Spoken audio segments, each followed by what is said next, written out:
Today's build focuses on Gyrfalcon's Hauberk.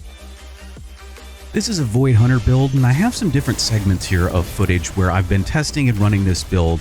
And take a look at some of the footage here. We've got a Witch Queen Master mission here. This is a 25% Void Surge on this mission. We are effectively capped at -65 here due to our light level on our weapons.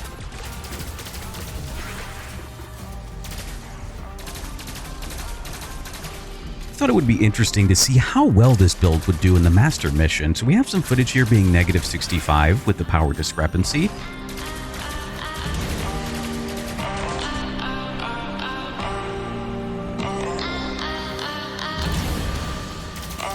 And then we move on to the Legend difficulty seasonal exotic mission.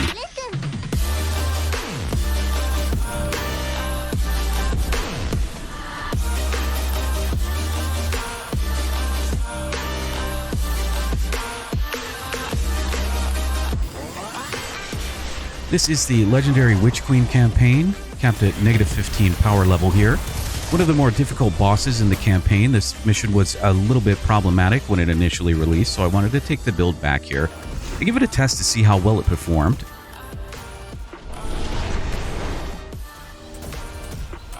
And then one thing on my to-do list was to complete the legendary Lost Sector solo flawless.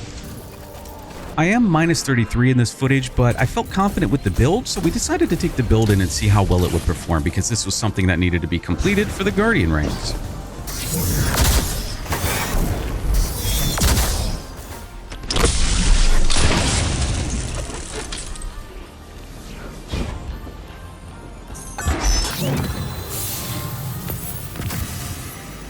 So that's 1797, that's underneath the 1830 for Legend, and 1775 for the 1840 required for the Master campaign. Our exotic armor piece is Gyrfalcon's Hauberk. Let's take a look at this exotic. See me, feel me. This exotic has two parts that function in tandem.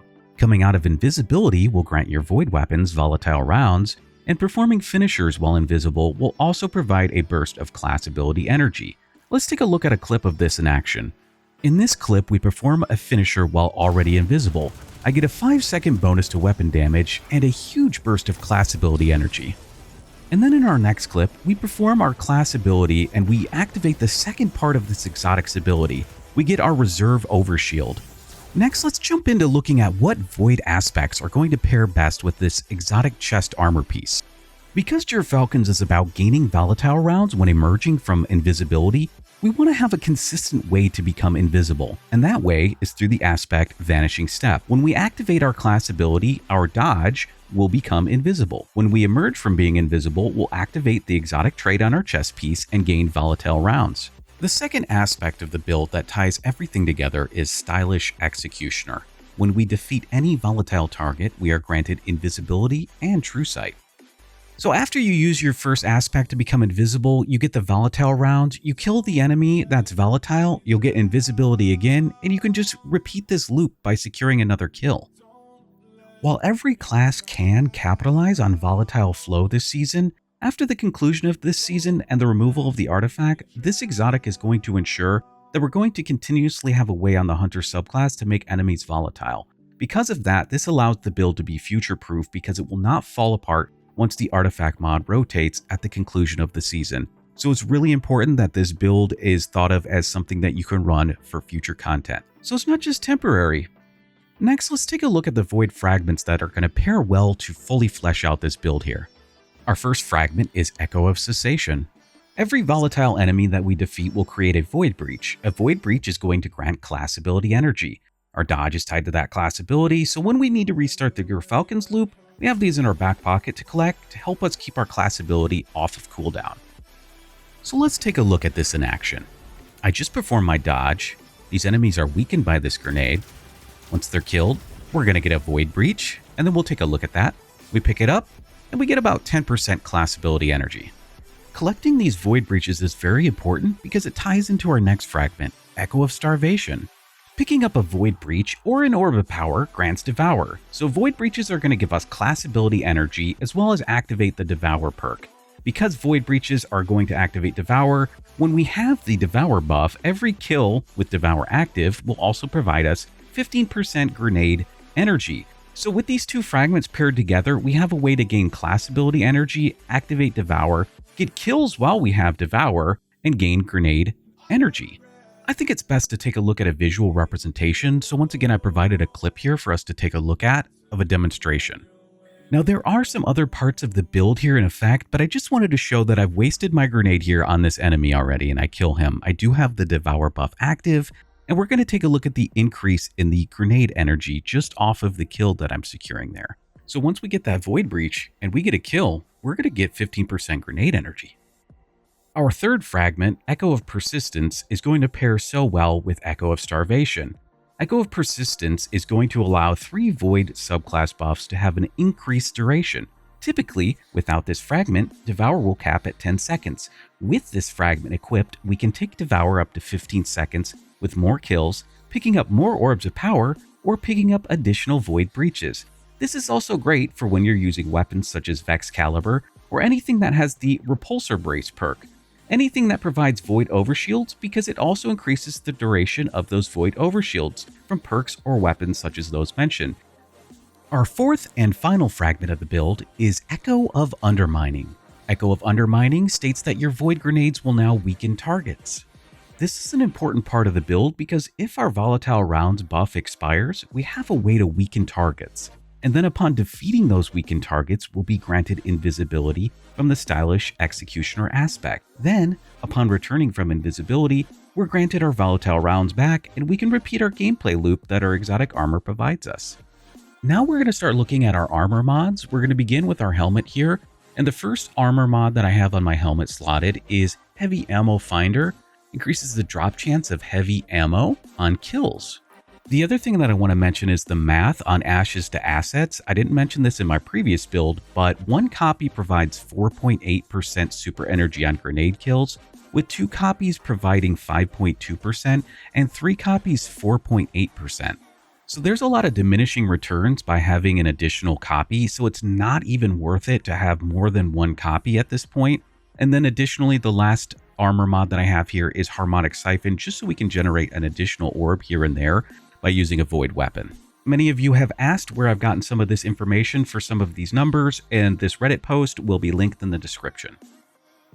We'll move on next to talking about our armor mods. And our first armor mod is going to be Impact Induction. This is going to provide 20% reduction in your grenade cooldown when you use a melee attack.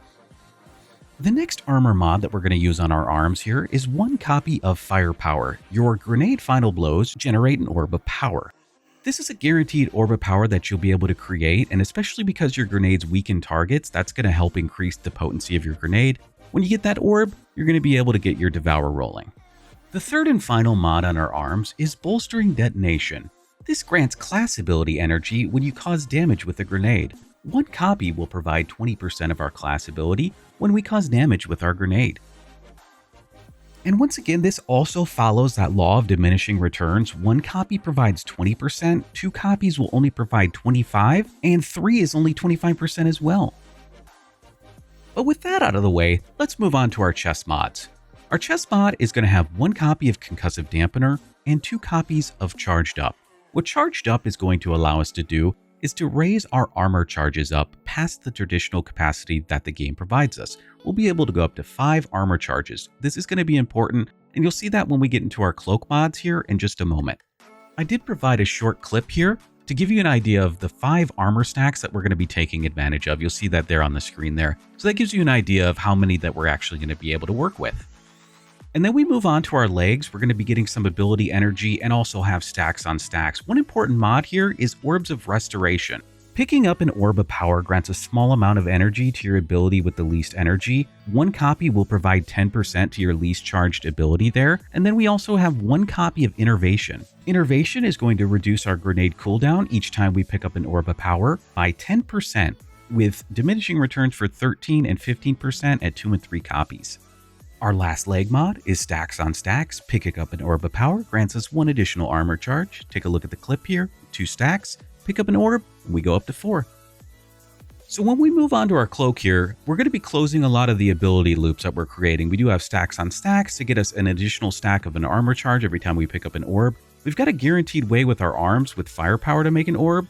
But we're going to use Bomber to reduce our grenade cooldown by an additional 10% every time we dodge. Take a look at that here in the clip. You see I'm able to top off my grenade by doing a little dodge there. And that's going to help kind of close the loop of the additional ability grenade energy that we might need.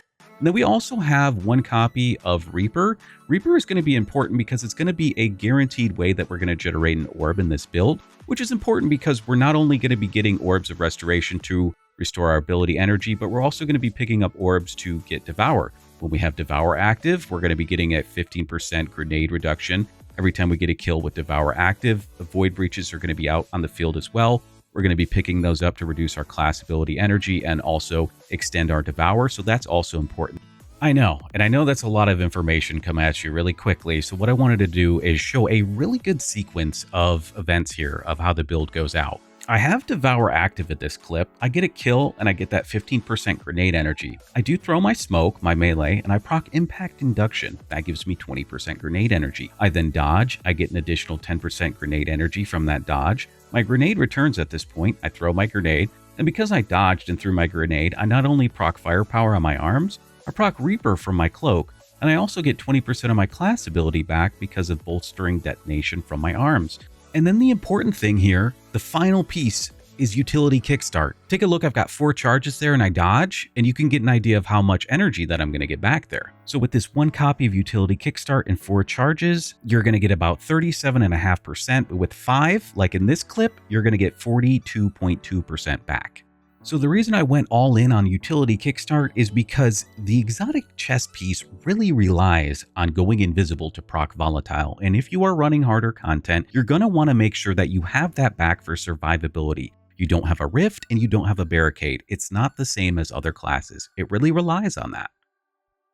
And to top off the build for this season are the artifact mods. It's not fully complete unless we take a look at these. Now I've just went ahead and I've grabbed everything in the first column. But the important thing that I have here in the second column is authorized mods grenades. This is going to reduce the impact induction, bolstering detonation, anything that deals with grenades on our armor mods that we have available for us. And then we also have volatile flow, where when we pick up an orb of power, it's going to give our void weapons volatile rounds. While Gyrfalcon's already does this for us, it does not hurt to have this available since it's available to us on the artifact. And then we also have Bricks from Beyond, where we are going to be able to defeat powerful combatants with void weapons often. We'll generate heavy ammo for not only ourselves, but also our teammates. So that's very important. Void weapon channeling allows us to get a bonus to void weapon damage when we defeat a target with a void weapon, while at least one of your void abilities is fully charged. And the last one I've grabbed here is Prismatic Transfer. When we cast our super, this is good in team environments. The other people who are not running the same subclass will get a bonus to weapon damage. Hey guys, that is the build. I know that there's a lot of information, there's a lot of numbers behind everything. I am going to link that Reddit post in the description so you guys will be able to cite that for a source for when you're putting these builds together and thinking about making your own builds for yourself. I have some gameplay footage of the build here just to kind of give you guys an idea of how well this build works. One important thing here to note, you can draw Leviathan's Breath while you're invisible and it will not take you out of invisibility.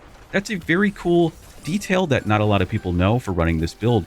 Thank you guys all for coming and watching. I appreciate your support and your viewership. Thank you all, and I'll see you guys in the next one. Peace.